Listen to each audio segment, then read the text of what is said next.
రాజుల మొదటి గ్రంథము 14వ అధ్యాయము. ఆ కాలమున యరొబాము కుమారుడైన అబీయా కాయలా పడగా, యరొబాము తన భార్యతో ఇట్లనెను, నీవు లేచి యరొబాము భార్యవని తెలియబడకుండా మారువేషము వేసుకొని షిలోహునకు పొమ్ము.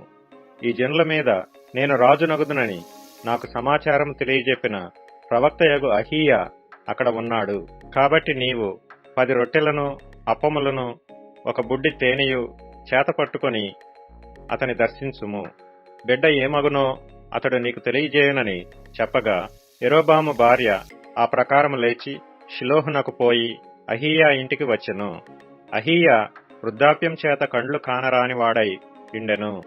అంతటా యెహోవా అహీయాతో సెలవిచ్చినదేమనగా, యరొబాము కుమారుడు కాయిలాగా ఉన్నాడు గనుక అతని గూర్చి నీ చేత విచారించుటకై యరొబాము భార్య వచ్చుచున్నది. ఆమె మారువేషము వేసుకొని మరియొకతే అయినట్టుగా వచ్చుచున్నది గనుక నేను నీకు సెలవిచ్చినట్టు నీవు ఆమెతో చెప్పవలెను. అంతలో అహీయా ద్వారము లోపలికి వచ్చునామె కాలి చప్పుడు విని ఆమెతో ఇట్లనెను, యరొబాము భార్య, లోపలికి రమ్ము. నీవు వేషము వేసుకొని వచ్చుట ఎలా? కఠినమైన మాటలు నీకు చెప్పవలనని నాకు ఆజ్ఞ ఆయను.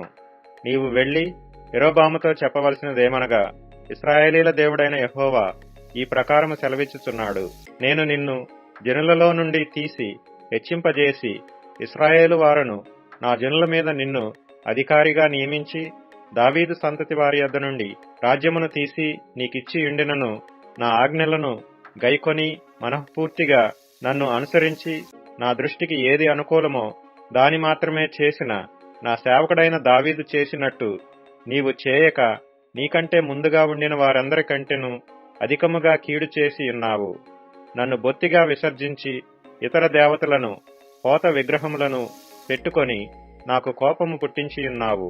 కాబట్టి యరొబాము సంతతి వారి మీదికి నేను కీడు రప్పించుచు ఇశ్రాయేలు వారిలో అల్పులు గాని ఘనులు గాని లేకుండా మగవారినందరినీ యరొబాము వంశము నుండి నిర్మూలము చేసి పెంట అంతయు పోవునట్లుగా ఒకడు అవతలకు దానిని ఊడ్చివేసినట్లు యరొబాము సంతతిలో శేషించిన వారిని నేను ఊడ్చివేయుదును.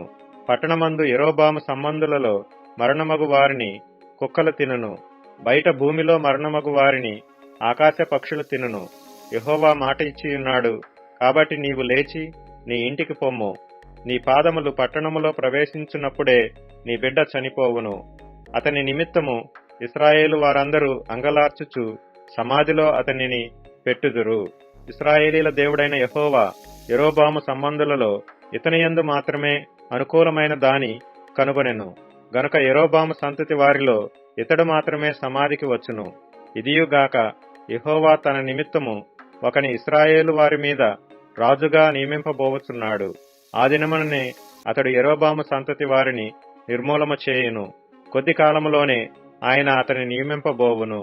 ఇశ్రాయేలు వారు దేవతా స్తంభములను నిలిపి యెహోవాకు కోపము పుట్టించి ఉన్నారు గనుక నీటి యందు రెల్లు అలలాడునట్లు యెహోవా ఇశ్రాయేలు వారిని మొత్తి ఒకడు వేరును పెళ్లగించినట్లు వారి పితరులకు తాను ఇచ్చిన ఈ మంచి దేశములో నుండి వారిని పెళ్లగించి వారిని యూఫ్రటీసు నది అవతలకు చెదరగొట్టును. మరియు తానే పాపము చేసి ఇశ్రాయేలు వారు పాపము చేయుటకై కారకుడైన యరొబాము పాపములను బట్టి ఆయన ఇశ్రాయేలు వారిని అప్పగింపబోవుచున్నాడు. అప్పుడు యరొబాము భార్య లేచి వెళ్లిపోయి తిర్సా పట్టణమునకు వచ్చెను. ఆమె లోగిటి ద్వారపు గడప యొద్దకు రాగానే ఆ చిన్నవాడు చనిపోయెను. జనులు అతనిని సమాధిలో పెట్టి యెహోవా తన సేవకుడైన ప్రవక్తయగు అహీయా ద్వారా సెలవిచ్చిన ప్రకారముగా ఇశ్రాయేలు వారందరూ అతని కొరకు అంగలార్చిరి. యరొబాము చేసిన ఇతర కార్యములను గూర్చియు అతడు జరిగించిన యుద్ధములను గూర్చియు ప్రభుత్వమును గూర్చియు ఇశ్రాయేలు వారి రాజుల వృత్తాంతముల గ్రంథమందు వ్రాయబడి ఉన్నది. యరొబాము ఏలిన దినములు 22 సంవత్సరములు. అతడు తన పితరులతో కూడా నిద్రించగా అతనికి మారుగా అతని కుమారుడైన నాదాబు రాజాయెను. యూదా దేశమందు సొలొమోను కుమారుడైన రెహబాము ఏలుచుండెను. రెహబాము 41 సంవత్సరముల వాడైనప్పుడు ఏలనారంభించెను. తన నామము నుంచుటకై ఇశ్రాయేలీల గోత్రములన్నిటిలో నుండి యెహోవా కోరుకొనిన యెరూషలేమును పట్టణమందు అతడు 17 సంవత్సరములు ఏలెను. అతని తల్లి అమ్మోనీయురాలు, ఆమె పేరు నయమా. యూదావారు యెహోవా దృష్టికి కీడు చేసి తమ పితరులు చేసిన దానంతటినీ మించున్నట్లుగా పాపము చేయుచు ఆయనకు రోషము పుట్టించిరి. ఎట్లనగా వారును ఎత్తైన ప్రతి పర్వతం మీదను పచ్చని ప్రతి వృక్షము క్రిందను బలిపీఠములను కట్టి విగ్రహములను నిలిపి దేవతాస్తంభములను ఉంచిరి. మరియు పురుషగాములు సహా దేశమందుండిరి. ఇశ్రాయేలీల ఎదుట నిలవకుండా యెహోవా వెళ్లగొట్టిన జనులు చేయు హేయక్రియల ప్రకారముగా యూదావారును చేయుచూ వచ్చిరి. రాజైన రెహబాము యొక్క 5వ సంవత్సరమందు ఐగుప్తు రాజైన షీషకు యెరూషలేము మీదకి వచ్చి యెహోవా మందిరపు ఖజానాలోని పదార్థములను రాజనగరు యొక్క ఖజానాలోని పదార్థములను ఎత్తుకొనిపోయెను. అతడు సమస్తమును ఎత్తుకొనిపోయెను.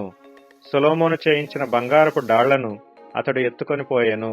రాజైన రెహబాము వీటికి మారుగా ఇత్తడి డాళ్లను చేయించి రాజనగరు ద్వారపాలకులైన తన దేహ సంరక్షకుల అధిపతుల వశము చేసెను.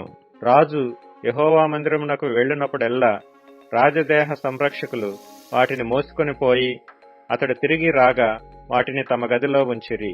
రెహబాము చేసిన ఇతర కార్యములను గూర్చియు అతడు చేసిన వాటన్నిటిని గూర్చియు యూదారాజుల యొక్క వృత్తాంతముల గ్రంథమందు వ్రాయబడి ఉన్నది. వారు బ్రతికినంత కాలము రెహబామునకును యెరోబామునకును యుద్ధము జరుగుచుండెను. రెహబాము తన పితరులతో కూడా నిద్రించి దావీదుపురమందున్న తన పితరుల సమాధిలో పాతిపెట్టబడెను. అతని తల్లి నయమాయను ఒక అమ్మోనీయురాలు.